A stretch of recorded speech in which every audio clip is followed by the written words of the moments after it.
Talking to girls is hard. Oh, I know. I am a girl. Talking to me is hard. But I'm going to make it easier for you because I am your banter coach, the go-to banter guru, your banter bitch, your know-wit-all, the one who's going to teach you how to get her to respond, how to be charismatic, how to say witty things, and how to never run out of things to say. But how am I going to teach you all of these things? Simple. I've done this now hundreds of times, and I have step-by-step instructions, fail-proof methods, exercises, and tons more that'll get you communicating in a way she can't resist. So go to KristenAndChill.com to get banter coaching like you cannot find anywhere else. I promise you there's nothing else like this that exists in the world.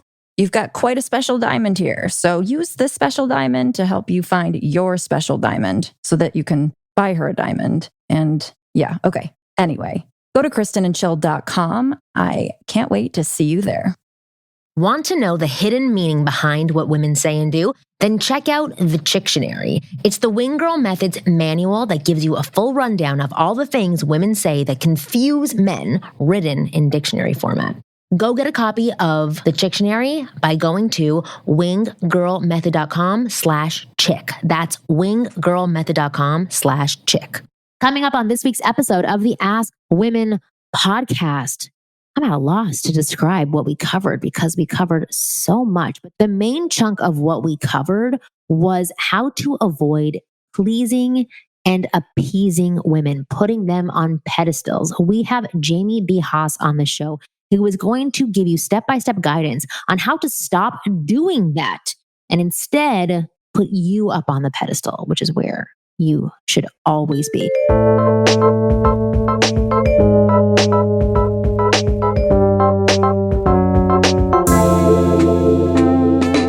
Hey guys, welcome to the Ask Women podcast. I'm nervous right now because I'm doing the intro for the show and I'm afraid to mess it up. I see all the pressure that Kristen's under every single week as we do it. But I have two lovely women on with me. One, you know, Kristen Carney, funny gal, banter specialist, and unbelievable co-host. And then I have Jamie Haas.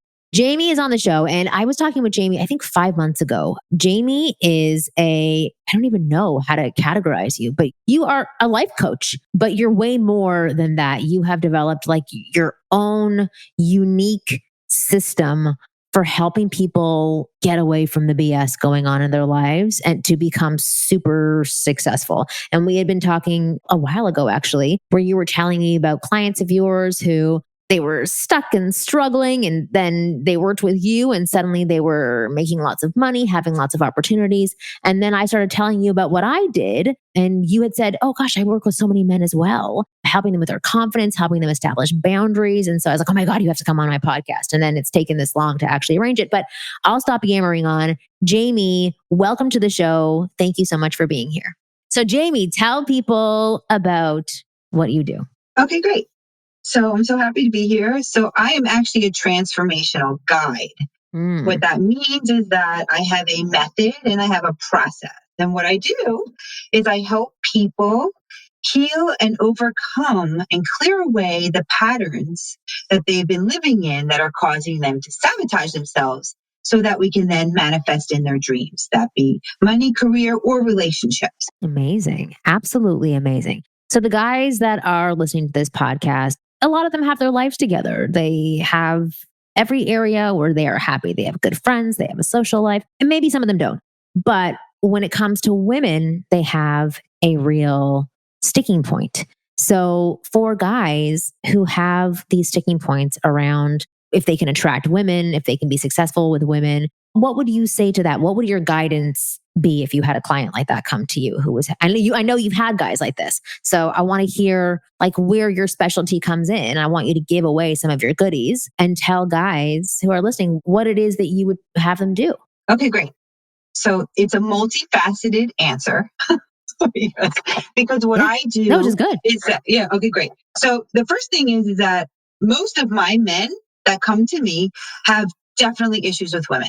A lot of issues with women. And what I do is I take them back to mom and dad. Usually for my men, it's about their mother, their relationship with their mother. Now I know it's like psychology or whatever, but it is true. It is true. So some of you might have been in therapy. You may be dealing with some of this. whatever it is, there's a deeper level of patterning that happens from what you got from your mother, the beliefs about yourself, right? The beliefs about yourself. And then you then carry that into the world. Most of my clients have mothers who were actually emotionally unavailable, narcissistic, or emotionally abusive. So what happens to that is then they create survival skills to take care of themselves so that they can try and get the love. And the reason why I'm talking about this now is to bring it back to what you asked me, which is that so then they just develop these survival skills to get the love, and then they spend their life trying to using these survival skills to get the love. So then it then filters out into going into a relationship. Now, some of the men listening may not have this, but if you're still single, there's definitely something going on, right? So that when we go back and look at this, a lot of my men are people pleasers, or else they're very angry, or they're both people pleasers and angry. And what that means is that they don't ask for what they want. They don't have the confidence to believe in themselves enough to ask for what they want and go for what they want. And so they spend a lot of time acquiescing. That's where the confidence is that you talked about, which is that they'd rather try and get someone to like them. They want to get the love. They want to get the relationship, and they don't know who they are, or they don't know what they want. Or if they do, they don't ask for it, which leads them into, and then the other half of what I do is manifesting, which states that whatever you think about the most or believe is what you bring in. So if you do not think you're good enough, if you are desperately seeking love and you are people pleasing, then you're going to bring in people to reaffirm that, which means that you're going to bring in women who are not going to make you feel good enough, who are going to affirm that you're not going to get what you want, and that probably get manipulated and emotionally abused is sometimes the case, right? Or for my clients, always the case. And so the deeper level of this on a spiritual level means that if you are looking for something outside of you to fix you, to make you feel okay, then what happens is that you are never okay because you have to keep trying to get something or someone to make you feel okay. And you're never within yourself. And the people pleasing ties into this because you're always trying to please someone. And the thing about people pleasing is people never get pleased. So you're in a constant state of trying to like figure out what they want so that you're okay. And in terms of dating for men, which I understand is that, it's like you just want them to get to like you. So you're willing to do whatever it is they want. And, I know that at least with my men, when I'm done with them, they are very confident. They know who they are. They know what they want. And that is very attractive to women. Absolutely. That is very attractive. Absolutely. We want a man who doesn't acquiesce all the time, doesn't just give us whatever we want. And it's so appealing and attractive to have a strong man who loves himself and knows what he wants. Because in the acquiescing, in the just seeking the validation and seeking the love, you're lost and you will forever be in a chase of that and you will never be okay. So solution, you want me to give some solution? So you understand everything I'm saying? Yeah, give it away. I don't have to talk. This is your show. I just want you to talk the entire time because I think it's fantastic, everything that you're saying. It's very true. It speaks to me as well. I'm a former people pleaser. And so some of the people pleasing still comes up every once in a while, but I have tools, which is, what you help people with is providing them with tools so that they can stop appeasing and pleasing and instead turn it back on themselves so that you start appeasing and pleasing yourself. And just for the record, I think women are definitely, we're all human beings. I think women are, of course, guilty of this too. And the last time we taped, I talked about this guy who wasn't willing to drive or take a train an hour and a half to meet me. And what I was doing, I realized was pleasing. I'll come to you. I'll do this. I'll do that. So when he wasn't willing to do that, what I did was I completely backed off and showed myself a lot of respect. And then all of a sudden he came back harder because I then started being true to myself and not pleasing him. And so now he's like, can I get you a hotel? Da, da, da, da, da. And so it's always a little bit of a push and pull, it feels like, with trying to be true to giving yourself dignity or respect. Absolutely. Right? Absolutely. And good for you. Thank you. Good for you. That's right. Thank you. Because you knew you were worth it. Because you believed you were worth it. And that's where the power comes from, right? That's where the confidence comes from. Because this is the bigger piece I just want to add in. For these men that are doing all of this, what happens is that because you're trying to please these people, you're entering into this situation giving your power away, and you're not really listening or observing to who this person really is. So this woman may be beautiful and you're like, oh, I want to get this woman. But the thing is that you don't know who her insides are. So you're just trying to please and please and please and get this person. And what happens is that she may not be for you.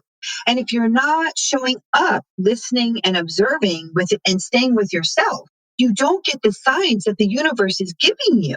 Like, oh, this woman's a bitch. Like, she may be beautiful, but she's a bitch. I don't want to be with her.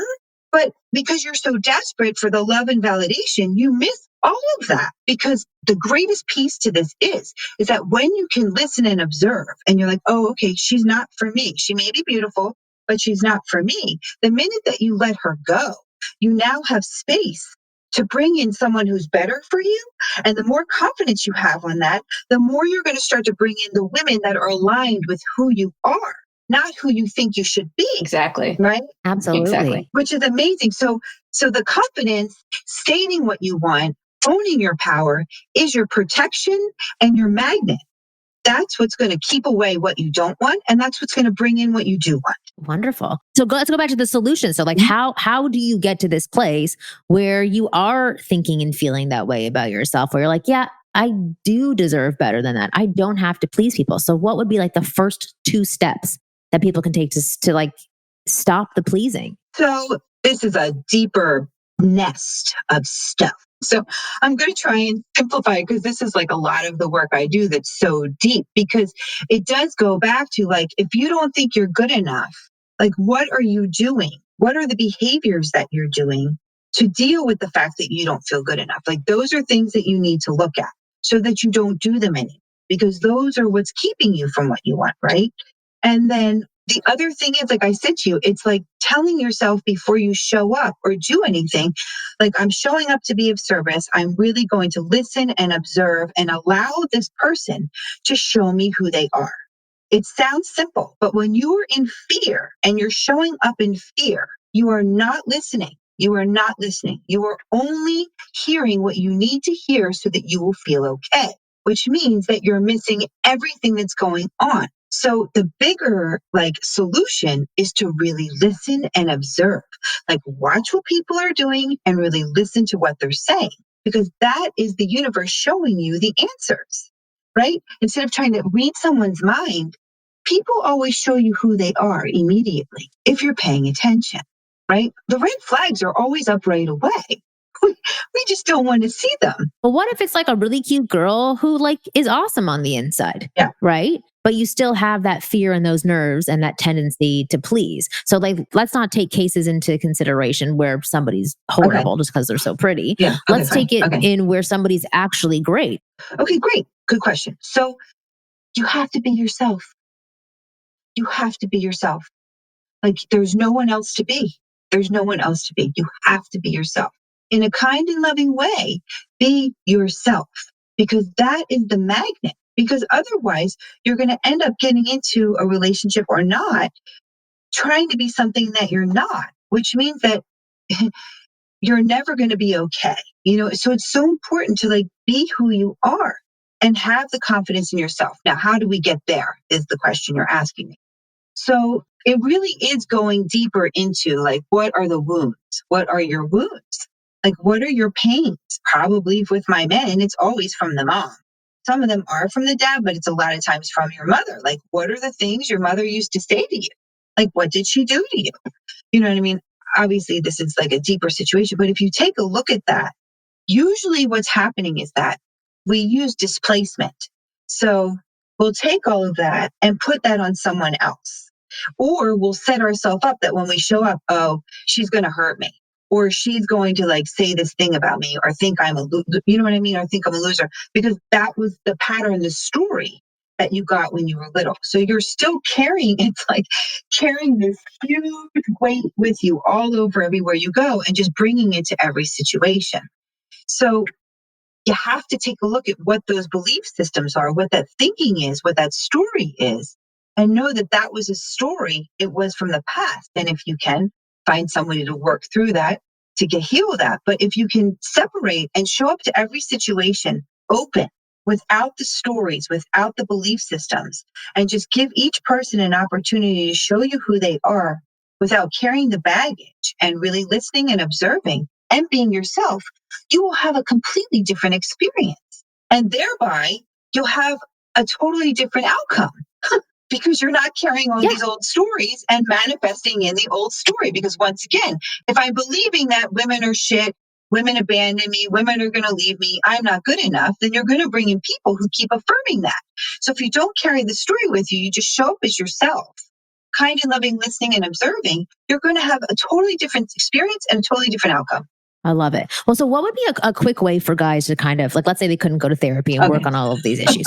I have a suggestion. I want to know what your suggestion would be for like just figuring out what their internal belief systems are. So actually, I'm going to give my recommendation. So like, I love brain dumping. I think it is absolutely amazing. So I was in Bali and I was just having tons of stomach issues, and I went to go see an Ayurvedic doctor, and I was like, oh great, she's going to give me some herbs and my stomach's going to be amazing. My skin's going to clear up. It's going to be wonderful.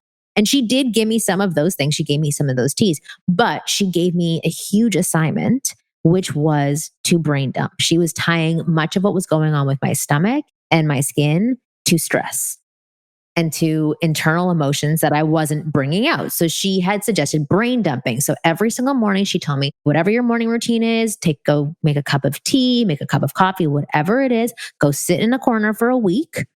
Like, not, sorry, if do this in the morning for a week for half an hour, not for 1 week, go sit in the corner and start just writing in a journal. Just like dump everything out of your brain. Close the book, go back the next day, read the thoughts from the previous day, and then continue on. Because she said that first of all, it helps you unleash a lot of the emotions that I was feeling internally that I didn't know that I was struggling with. And it lets you see the things that you're actually combating and dealing with on a daily basis. All of the anger and frustration, and even having some of the questions like you've brought up about what are your past pains or how do you think about women could be a great question to ask yourself at the beginning of the morning before you start dumping, because then you can see what it is that you're dealing with. And I believe that acknowledging and noticing is the first step to healing and changing anything. Once you know what you're dealing with, then you can make alterations afterwards. And I'm sure that I know a lot of your coaching deals with that as well, but would that be something you would recommend? So I'll give you two different things I do give to my clients. Okay. So perfect. I do use journaling, but I use it in a different way. I have them journal in the morning, and I want you to journal out your fears and your anxiety. Like top of mind, fears and anxieties. You can even make it just specifically around women. That's fine. But like dump it out, get rid of it. Dump, dump, dump, dump, dump. I don't suggest going back to look at it. I think it's fine. We just want to get it out on paper, because what happens when you take it from your head to your pen to the paper, you are taking the power away. You're making it less powerful, and you're also taking it out of circling in your brain. 1. 2 is then I want you to write out the negative beliefs, all of them. Like make a list of all of your negative beliefs and fears, make a whole list. And then what you need to do is you need to write on the opposite side of that, the opposite positive statement to counteract it. And then start saying those, because those now become your affirmation. And I would say them every day for 30 days. I love it. Because it's one thing to bring it up, but what I've come to learn, at least with what I do, my method is you have to change it. It is the thinking. The thinking is what's controlling everything that's going on. So if you can see what the negative thought or the fear is, you write it down, and then you have the opposite positive statement, which you start telling yourself. Because just regular affirmations are great, but these actually get exactly to what's exactly happening to you, your exact thinking. So if you can reprogram yourself, it really does start to shift the outside and the inside. Mm-hmm. Absolutely. And then what about when you're approaching women that you're attracted to? So let's say you're at the grocery store. I think Kristen froze, so that's why she's not contributing. I don't know. Squadcast is just not doing well for us. But again, like her better frozen. It's all good. So if it's somebody that you're really attracted to, like you're going to advise to do this work beforehand, before you even go out in the world and interact with people. But when you say like show up as yourself and just look and observe, how do you utilize the things that you've learned about yourself and bring that into that moment so that you're not nervous? Like the truth is that you're going to be nervous if you're approaching a really attractive girl, whether or not you know that she's a good person on the back end. I still have those nerves. When I see somebody that is very pretty, I have those initial thoughts. I know how to combat them, but I still have that initial like, they're really attractive. Like, should I be looking at them? So it's there for me too. So I get it. So how do you use what you've just said when interacting with these women? So the first thing that I suggest is to smile, like really big smile. Because when you smile, it has an internal change for yourself. And then you're sending that out in the world. So I love smiling. So if you want to smile at someone, because if she snarls at you, you know you're not going to go talk to her. Right? If she doesn't smile back, then you're good to go. But if she does smile back, that is an invitation to come in. So I just feel like before you even have to say a word, I suggest to my clients to smile, because the smile really is like, it's for you and it's for them, and it shows you what to do next. Right. I love it. We're going to take a quick break actually, and we're going to come back because you touched on something where you said, for me, because I want to hear a little bit about you and dating, if you're comfortable talking about that when we come back after the break. So we will be back in just a minute. If you listen to the Ask Women podcast, then you are already miles and miles and miles ahead of other men when it comes to attracting and getting the girls you want. But I must confess, there's one missing piece in the puzzle, and that's flirting, or the ability to ignite sexual chemistry with any girl you meet in a matter of minutes. Most guys suck at flirting. They can't flirt their way out of a paper bag. But as your personal wing girl, I can't let you be one of those guys. That's why I want to show you the most effective step-by-step formulaic approach to flirting with any girl you like. This formulaic approach has been tested on thousands of girls and has been proven to work like magic. Yes, magic. You just apply the formula and see results instantly, and it's that powerful. To find out everything about this flirting formula, all you have to do is go to winggirlmethod.com/flirty. I've made a special video for you where I reveal what this formula is all about. Go to winggirlmethod/flirty and you'll find out all about it. We are back with Jamie Haas. Why don't you tell people what your website is, just so if they're interested in getting more information from you and they don't want to listen to the end of the podcast, they will have that information. Okay, sure. So it's www.jamiebhaas.com. That's JAIME, B as in boy, Haas, HAAS.com. And I have free stuff there. Amazing. Absolutely amazing. So let's continue on this path of after you smile and then you go and you talk to a woman, she smiled back at you and she's giving you like this green light. How do you make sure that you are staying in the moment for you, that you're not, again, trying to please and go back into your old ways, that you are actually being present, observing, and listening? Is it just reminding yourself to do those things? Well, yeah, I usually have my clients take a deep breath because when you do that, you get back into your body. So for a man, you could smile and just kind of like deep breath and like walk over to her or not. And just remember that as you're walking over to her, it's just like, I'm just here. And I like to call it to be of service, because then it feels like, because be of service means like, I'm just here to be kind and loving. I'm just going to listen and observe. And I'm just going to say hi, because it takes the pressure off.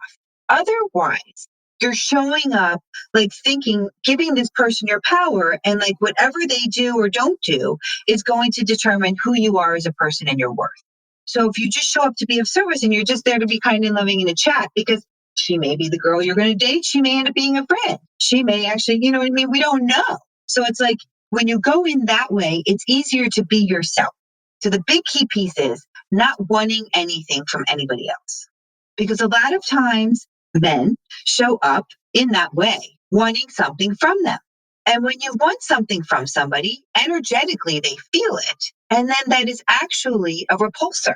It's an energetic repulsor. So if you show up smiling, kind and loving, listening and observing, and just there to say hi and talk, expecting nothing of the outcome, it allows for like the space of the energy to be free and easy.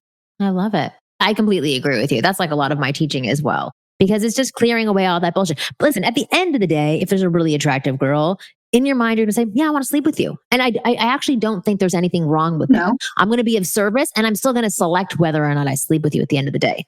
it's coming at it from that place of not, I want to sleep with you. I'm desperate to sleep with you. There's nobody else that I have my eyes on. And if I can't have you, there's something wrong with me. There's two different mindsets going on there versus I totally want to sleep with you, but let's find out a little bit more about you first because you could completely repulse me and I could go sleep with that girl over there. So again, two different frame of minds. But I wanted to talk to you about your dating life because you met your man later in life and had a child later in life. Like, so I want to talk to you about dating for you and like what you looked for, what was attractive, because people will see from your picture, you're a very attractive woman. There is no doubt you put yourself together very, very well. You're very good looking. And I'm sure that many, many men approached you quite often, made you offers quite often. But can you tell me a little bit about when you were dating and what you were looking for at that time? Okay, sure. So you're putting me on the hot spot. Okay. I know. I want to. Okay. So there's the before being well and have done the work. And then there's the after doing the work. Because the before doing the work, I was kind of a bitch.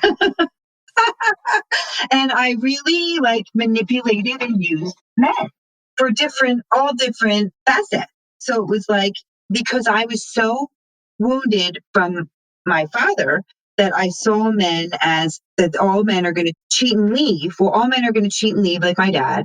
So that I had to control them and I was going to hurt them first before they hurt me.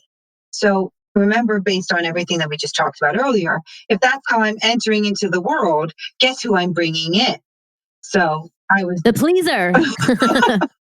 I was bringing in the men that were going to affirm to me that they're not trustworthy, that they're not good men. So I was attracted to that. So let's talk about, so that was a long time of doing all of that and a lot of crash and burn bad relationships. So let's talk about the healed me. Actually, I do want to ask one question about the bitch you. So, okay, let's say you were going to pull in men with bad intentions and that's who you were drawn to. Right? There's a lot of women out there who have not gone through the work, who are kind of bitchy. Mm-hmm. Is there any way that a bitchy woman, like your former self, could have been open to a good man? Like, so how could a good man have gotten you back then? Okay, great. So I also want to say I would bring in men that were like emotionally unavailable or abusive, or I would bring in like men that I could control and like take advantage of. So I think that for me, at least, a man with confidence, absolutely. Because the minute I can manipulate and take advantage of and use men, it's like, it's so unattractive. It just becomes a game. I mean, I'm sorry to say this. I really was a bitch. So me too. I was a bitch too. So it becomes a game. So the more secure within themselves that they are, good men, and the more confident that they are, meaning secure within yourself, the more that is going to be a bet. Because the minute that the manipulation steps in, it's like, oh, now you're just in that category. Right. Now I'm going to destroy you. Right. Right. You're just a prey. So you're saying that in the beginning, you would be attracted to confident men. And if it turned out on the back end that they weren't really as confident as they presented themselves and you could find ways to manipulate them, you would. Yeah. Did you ever have an experience when you were in that phase where you were with a man who maybe didn't make your bitchy side come out and you didn't get into that manipulation phase? There were nice guys. There were some nice guys. The issue was that at that time, I don't know if we want to bring this up, but what do I care? It's on my website, so whatever. But I was really into drugs and alcohol too. So it really, then if they weren't doing that, it was just like, oh, I don't want to be with these. Eventually, it's just because my addiction took off. But when there were nice men, it caused me to step up to the plate. It was either I was going to leave because they were too nice, or like it caused me to step up to the plate. Like, okay, I really like this person. They're really good. Like, okay, they're here. I'm going to meet them here. That's what happened. Like, it was like I rose to the occasion because I couldn't get away with any of my bullshit. Mm-hmm. Do you know what I'm saying? That's interesting. Yeah. So like if a guy were to approach a woman and she was bitchy to him, because I'm sure you weren't like big smiles towards guys in the very beginning. Because I like to. But I'm sure sometimes probably not. You'd be like, fuck off, like get away from me. Yeah. So what you are saying is that women who do respond like that initially, sometimes that could just be because it's their defense mechanism, because they don't really trust men. Once you can wipe it away, you could actually end up discovering a really wonderful woman. Absolutely. On the other end. Absolutely. Yeah. Because I know in the beginning we were saying like, hey, well, if she like gives you, if she's rude, then you should just say, okay, peace, bye. But you're kind of saying a little bit differently because again, there's a defense mechanism there. What would be the way for you, if you can remember when you were kind of like that, for some nice guy who is super confident to not kind of be rattled by a bitchy response at first? And how does he know when she's a bitch and when she's bitchy to protect herself? Okay. So I want to go back to what I talked about earlier. Oh yeah, good please. question. Because the listening and observing part, right? If you're not showing up attached to it and you're really connected to yourself, then you will get an intuitive knowing about her, right? Oh, she's this whatever, but you could feel that there's something good in there, that she's nice and that you like her energy and that this may just be a thing. So that's where that piece steps in. It really is listening to yourself also, right? Not following into you just want someone, you want this beautiful woman, but remember tapping into your inner knowing, the listening and observing part. So that's that. So what could they have said? So I really like the guys that used humor, to be honest with you. That was really like, they would be like, hi, you know, whatever. And then they would say something like either kitschy or funny. So like he immediately melted like the bitch exterior for me. Right. Because at first you're like, why are you bugging me? And it's like, oh, you're bugging me because you're kind of cool and funny. Right. Okay, let's hear it. What else have you got? Yeah. Yeah, I respond the same. I'm like, now I'm like over the top friendly to people because I understand on the back end how hard it is for people. But like before, I don't think I was always like that. If I was caught in the moment where I'd be like, oh my God, you're like, really? You're going to start talking to me right now? And it was bitchy. But then if they had like some snarky comment back, I'd be like, oh, okay, well, what else do you have to say for yourself? It was intriguing in some way. Well, exactly. And I liked it. It got me to perk up. Yeah. Exactly. I mean, like it's something, you know, maybe they would comment about something I had or like, man, those are nice shoes, or what are you buying there? That's like something to like tap into who I am or make some kind of humor really softened the protective exterior. Yeah, for sure. For sure. Okay, so continue about your dating. So you were a bitch and then you were good, right? So then I did a lot of work on myself in order to soften my heart, And what I realized was that I actually really wanted a good man. Like, because back then I thought I wanted to get married, but really all I wanted was someone to save me. I just wanted someone to save me. I just wanted to get married and get saved, really. So it was like, and the choices I made were definitely the antithesis of that. But when I got healthy, then I saw that I really wanted a committed, monogamous relationship that led to marriage, which meant that the guy I was attracted to, or I wanted to be attracted to at that point, would be a good man who I could build a life with. Does that make sense? Right. Yeah, absolutely. So, which is fantastic. And so then how did you meet this good man? So you really want to hear the story? Yes, of course. Okay. Because guys want to know, like there's so many guys who are like, you can't approach a woman here, you can't meet a woman here. It's always nice to hear other ways that other people are meeting people, because then you realize that there's more options out there. So I had actually met my husband 5 years before we got back together from a friend. I had met him from a friend, and it wasn't a setup for a date. It was just a setup for like friend stuff because I had just moved here. But what happened was that we became friends first after 5 years. Like we reconnected somehow and we started to become friends. But friends that you were attracted to and wanted to sleep with, or friends where you didn't think of him that way at all? Friends, I didn't think of him that way at all. Because when we broke up the first time, it was so bad. And I swore to he just broke my heart, and supposedly I broke his heart. So it was really brutal. So I was like, there is no way I am ever doing this again. So we became friends. Like when we didn't have dates, we'd go to movie and dinner nights and we'd like talk and connect, and we would fight a lot, though. We like disagreed about a lot of things. It was very interesting, you know? And I really feel like that with no pressure behind it, it really like allowed for me to see who he really was and for him to see who I really was. So I feel like that was really like a God situation there.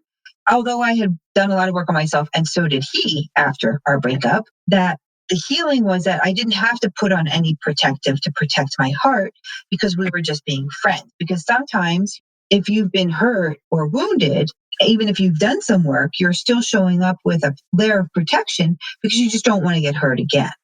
So sometimes I feel like the friend thing it's just like we started getting closer and closer, and it just kind of blossomed. Did he always like you, or did he see it as a friendship as well? Well, I knew, oh God, he'll kill me if he hears this. But I knew when we were... I'm pretty sure he's not a subscriber. Okay. But I knew that when we were like going out for dinners and stuff, I could feel kind of like that energy that like he still had the hots for me or something. But I was like, oh, it's so not happening. You know what I mean? So it was like, whatever. But ultimately, in the end, he wound up taking me to dinner and professing his love to me. And I was just like, what? Oh, really? Yeah, professing his love to me. And I was like, what? I'm like, oh my God. Like, I love you. I've always loved you. I've been with everybody else. I only want you. You're the only one for me. I will wait for you. Blah, blah, blah. And I was just like, I really like sat there kind of in shock, to be honest with you. And I went home and I had called a friend who was actually dating coach, kind of helping me at the time. And she said to me, she goes, is anything else better going on? Like, are people busting down your door? Like, is anybody coming to your couch? And I'm like, no. And she's like, well, then I advise you to go back out with him and see him with new eyes. Like, see it, be open. But the way this can help your men is that, you know, it's if you have this relationship and it builds, and they may have more love or attraction to the woman than the woman does. In the place that I was at, I was more interested in the soul heart connection than anything else. Like when I went back out and he took me on a date, like a real date, and I really did try to see him through new eyes and be open, I felt the genuine love and connection, and it just melted everything. It was like this good guy. Like, I'm like, oh my God, he is the guy I'm looking for. Like, how crazy is that? He's such a good man, and he really loves me and cares about me. Like, that overwon anything. It just did. Really? That's amazing. Because most often I tell people like not to profess their love. But I wonder if there was, I mean, for you to suddenly see him that way, obviously you had dated him before. So there was attraction. Yes. There from your eyes. And I'm not saying physical attraction. I'm just saying there was that attraction once. And maybe because, I don't know, I'm putting words into your mouth, but it's interesting that you could quickly switch. Because for most women who do have a strictly friendship with a guy, when he starts professing their love, their immediate response is to like ignore him and back off for a little bit because they don't feel the same way. But it's nice to know that that can work sometimes to do that. Well, once again, listen, my husband's very attractive. You know that. You've seen him. But yeah, it wasn't about the outside. At the point I've done all this work, I was really looking for the inside. The man who's marrying, the man to go to life with. So like, even if the exterior is so great, that's not going to build a family. That's not going to build a life. That wasn't what my priority was anymore. We were having a great time. We talked almost every day. We had a really good thing. It was just that I think I was looking for something else. It's like the old saying, it's like what you want is actually in front of you or something. What's that saying? You know the saying? But it's like what I wanted was in front of me. I just didn't know it. You know what I mean? Because I was so set on getting something else that I thought I really wanted. But when I had the opportunity to really open my heart up, it was like, oh my God, this is what I've been asking for. This is exactly what I've been asking for. So yeah, I can understand that professing. I mean, we're talking about a year though. We were doing this for a year. Right. So it wasn't like right. You were basically dating, but without anything else. Right. Yes. Right. So, gotcha. Yeah. There definitely is that difference there. But I think that that's still great that you guys were able to get to that stage. And so for some guys who are like, okay, I've been pining for this girl for so long, sometimes the advice is to just say like, look, this is how I feel about you. I'll wait for you. I think we're really good for each other. Because it got you thinking. Absolutely. Right? You were reaching out to friends. So that's not a negative thing. And then at that point, you're like, shit or get off the pot. Like, make a decision. Right? Well, right. And so if you had come back and said, no, that's not what I want, then you guys would have gone your separate ways probably. But that's a good thing. I feel like that's a good thing because it's like then you know what to do. Otherwise, you're just sitting off in a cipher. You're trapped in it, fantasy, and you're not right. Well, exactly. Even this thing that you said at the very beginning, where you're like, stop focusing on this one person and trying to please them. When you start doing things for you, you like notice other people and you don't miss out on other opportunities. So the same principle applies here. All right, we're coming up to the very end of our show, but Jamie, you've been wonderful. Kristen has been useless on this episode. Just kidding. She got frozen and got kicked off, but she would have loved you as well. Again, go to jamiebhaas.com. I'm going to have a link at the bottom of this descriptions that you can go to, but I would definitely go recommend signing up for Jamie's newsletters, going and getting her free materials because she is just fantastic. She's my friend, but also an amazing coach. So thank you so much for being on this show. New episodes of the Ask Women podcast come out every Thursday at 5 p.m. Pacific. Don't be silly and download each individual episode. Go and subscribe to the show so it could just come to you automatically like magic. Just as we are, we're magical women. You guys are awesome. We'll see you next week.